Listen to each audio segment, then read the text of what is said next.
আপোনাৰ নাম ৰেচনৰ সামগ্ৰী লাভ কৰা তালিকাৰ পৰা বঞ্চিত হ'ব, আপোনাৰ নাম বঞ্চিত হ'ব অৰুণোদয় আঁচনি ধন লাভ কৰা মহিলাৰ তালিকাৰ পৰা।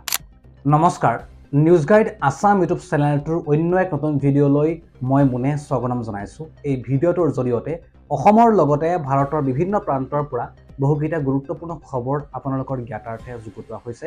গতিকে ভিডিঅ'টো সম্পূৰ্ণ চাব আৰু আমাৰ চেনেলটো যদি নতুন আহিছে তেন্তে ছাবস্ক্ৰাইব কৰিবলৈ একেবাৰে নাপাহৰিব। গতিকে আজিৰ ভিডিঅ'টো আৰম্ভ কৰোঁ। তো দৰ্শকসকল, আজি আমাৰ প্ৰথমটো খবৰ মই জনাবলৈ লৈছোঁ যে যদি আপুনি চৰকাৰী ঘৰ লাভ কৰা নাই তেন্তে আপোনালৈ এটা অত্যন্ত গুৰুত্বপূৰ্ণ খবৰ আছে। হয়, 15 এপ্ৰিললৈকে শেষ সময়সীমা ইতিমধ্যে বৃদ্ধি কৰা হৈছে। কিহৰ বাবে?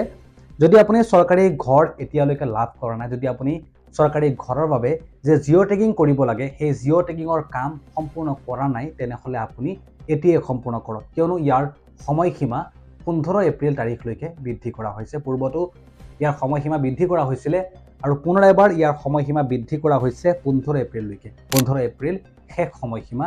আপুনি জিঅ' টেগিঙৰ কাম এতিয়াই সম্পূৰ্ণ কৰক।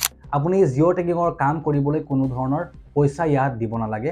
আপুনি জিঅ' টেগিঙৰ কাম কৰিবলৈ কোনো ধৰণৰ দালালৰ সন্মুখীন হ'ব নালাগে। আপোনাৰ ঘৰত জীৱিকা সখী গৈ, অৰ্থাৎ জীৱিকা সখীৰ মহিলা গৈ আপোনাৰ জিঅ' টেগিঙৰ কাম সম্পূৰ্ণ কৰি দিব। গতিকে আপুনি চিন্তা কৰাৰ কোনো কাৰণ নাই, আপুনি নিজেও সেই কাম কৰিব পাৰে। হয়, আপুনি ঘৰতে বহি জিঅ' টেগিঙৰ কাম সম্পূৰ্ণ কৰিব পাৰে। আপোনাক এটকাৰো প্ৰয়োজন নহ'ব। জিঅ' টেগিঙৰ কাম কৰিবলৈ হ'লে আপোনাক কি নথি পত্ৰৰ প্ৰয়োজন হ'ব, আপুনি কেনেকৈ জিঅ' টেগিঙৰ কাম কৰিব পাৰিব মই জনাই আছোঁ। কেৱল মাত্ৰ আপুনি সাজু কৰিব লাগিব 4বিধ নথি পত্ৰ। হয়, আপুনি 4বিধ নথি পত্ৰ সাজু কৰিব লাগিব আৰু ইয়াৰ ভিতৰত হৈছে এখন ৰঙীন ফটো আৰু আপুনি বৰ্তমান কোনটো কেঁচা ঘৰত থাকি আছে সেই কেঁচা ঘৰৰ এখন ফটো আপোনাক প্ৰয়োজন হ'ব।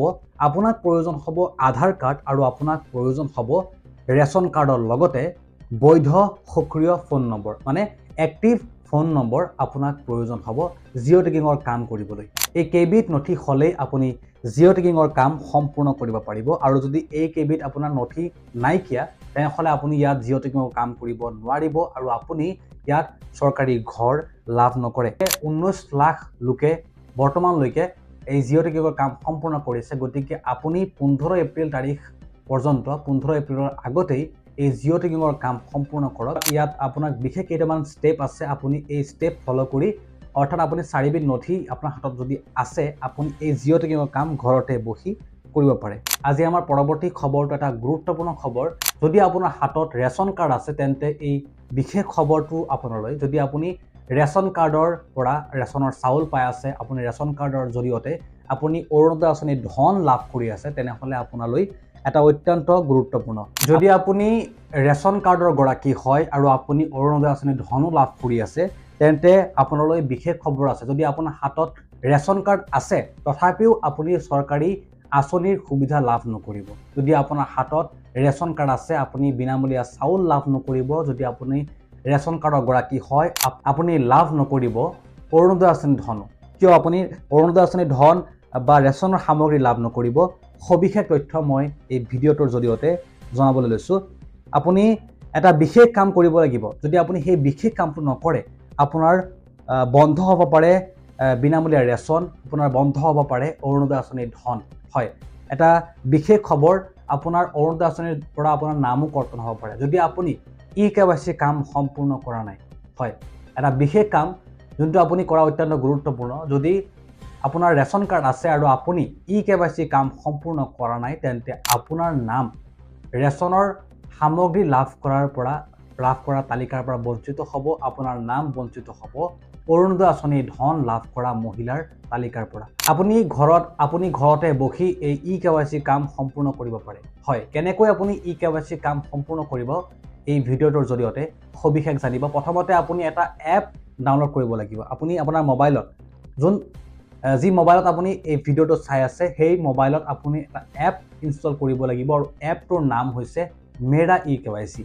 মেৰা KYC এপ্লিকেশ্যন আপুনি ডাউনলোড কৰিব লাগিব আৰু ইয়াৰ পিছত আপুনি সেই এপলৈ গৈ আপোনাৰ ৰাজ্য বাছনি কৰিব লাগিব। আপুনি অসমত থাকে, আপুনি অসম ৰাজ্য ইয়াত বাছনি কৰিব লাগিব।